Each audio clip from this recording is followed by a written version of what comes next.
Hi Pisces, welcome to your weekly love and relationship forecast where we will be exploring the love and relationship dynamics between you and the person on your mind for the week beginning Monday the 9th of September 2024.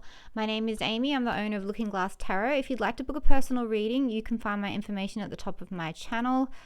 If you enjoy my content, would like to show your appreciation, you may also buy me a coffee. There's also a link there to my Instagram, and sometimes in the evenings I do free one-card tarot pulls, so I recommend that you follow me there and take advantage of that as well. Okay, so Pisces, you and the person on your mind. That's what we're talking about. And this card here speaks about good luck, a winning streak. And it also talks about making the most of your luck. So I feel like if things haven't been great, your luck is about to turn. This is an excellent card for anyone to get in any reading on any topic. And so as far as love, and 4 + 1 is 5, and then she's holding this card that says 50, and 5 is a number of change.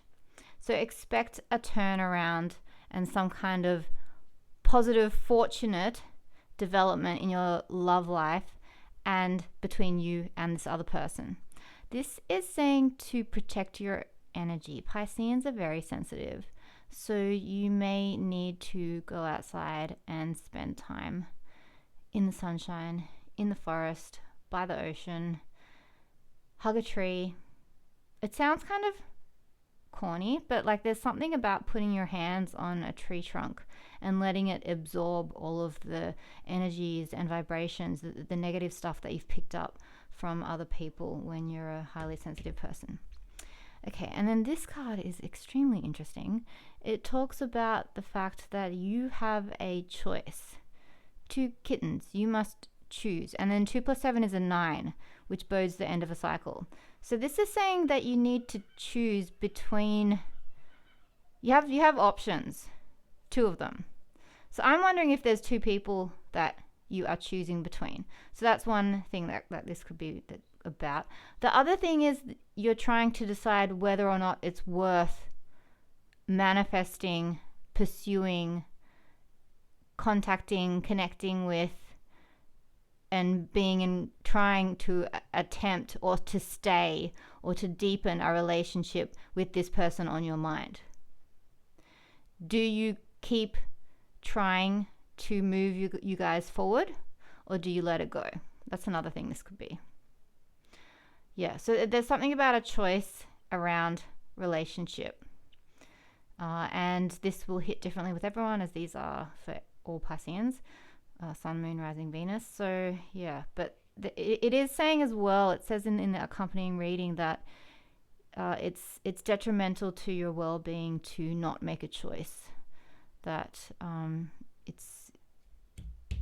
it's important for you to do it, to make the choice. Yeah. So decide who you want.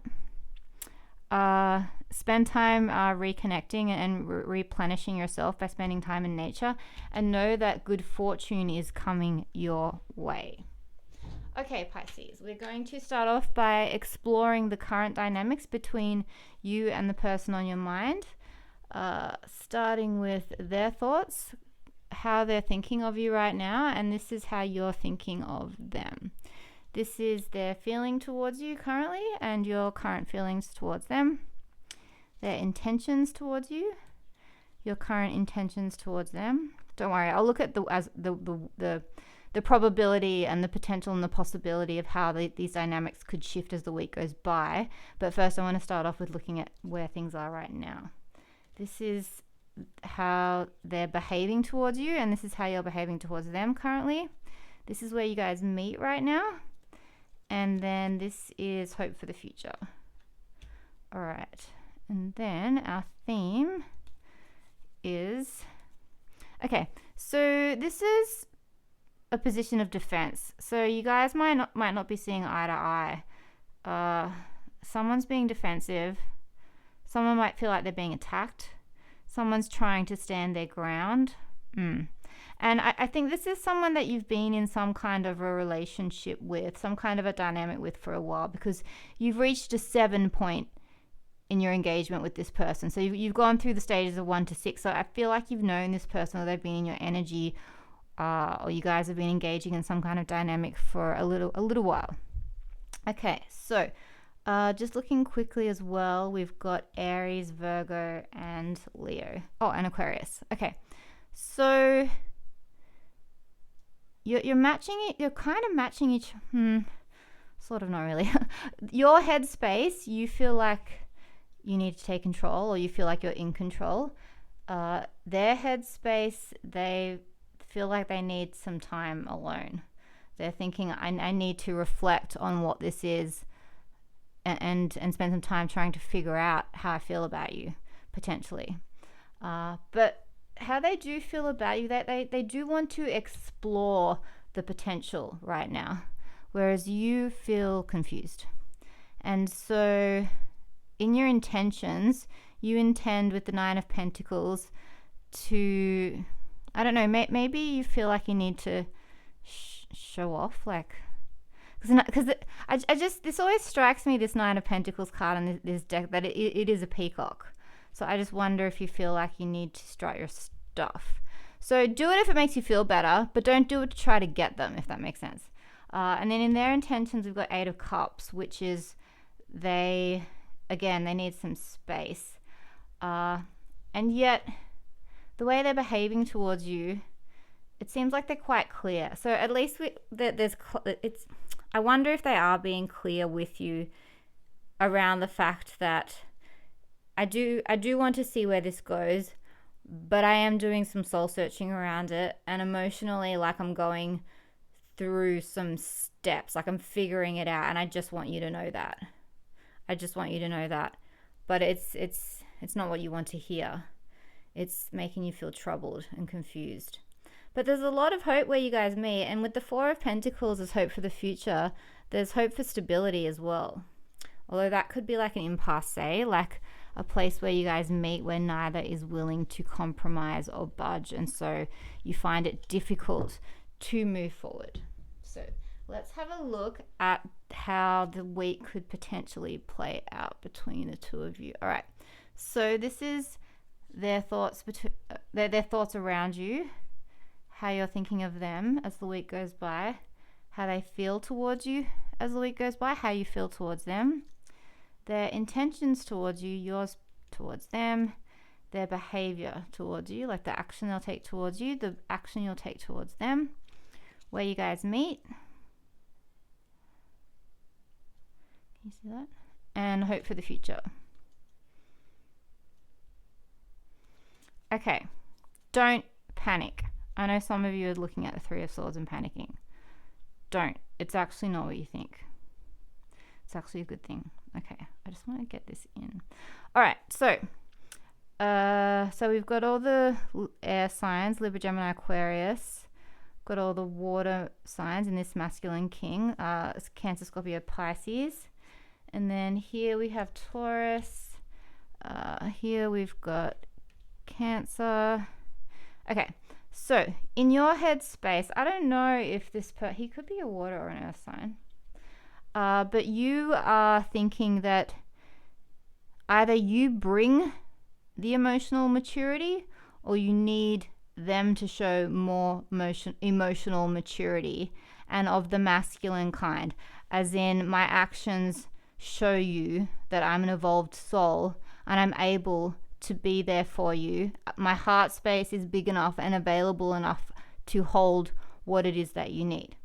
And in their headspace, they have the World. So this is the very last card, and there's a lot of majors here too, I want to say. 1, 2, 3, 4, 5 majors. So there's 78 cards in a deck. 22 are major, 56 are minor. And the 56 are like the suits, the swords, the wands, and they're mini cycles, whereas the majors is like the big turning point. So the fact that you guys have so many majors, I'm just wondering if this is a big turning point in your guys' relationship. But it's a positive one. Don't forget that you got Lady Luck. So in their headspace, this is something to do, the World card is related to Saturn. And it's also the very last card in the Major Arcana series. So in their headspace, there's something, I don't know if you know this person from work, because this can be a card of work.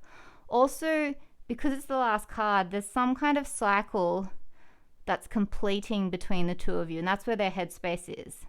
They're like, I would like to close out the chapter of us in this way that we have been behaving. They've got 3 majors here, right? So they've got big feelings going on. And then, so that's their headspace. In their heart space with the Hierophant, that's a card of commitment, marriage, and family. So they're thinking long term, big term. And this is also can be a card of travel. So maybe they're thinking, I want to somehow create space for you in my life, which could mean changing where I live or the way I live, so that I can start this process of us coming together as a family. And their intentions with the Magician. So the World is the last card in the deck. After the World is the Fool, which is 0, which is infinite potential and possibilities. And then after the Fool is the Magician, which is the first major arcana card. And so this is where their intentions are.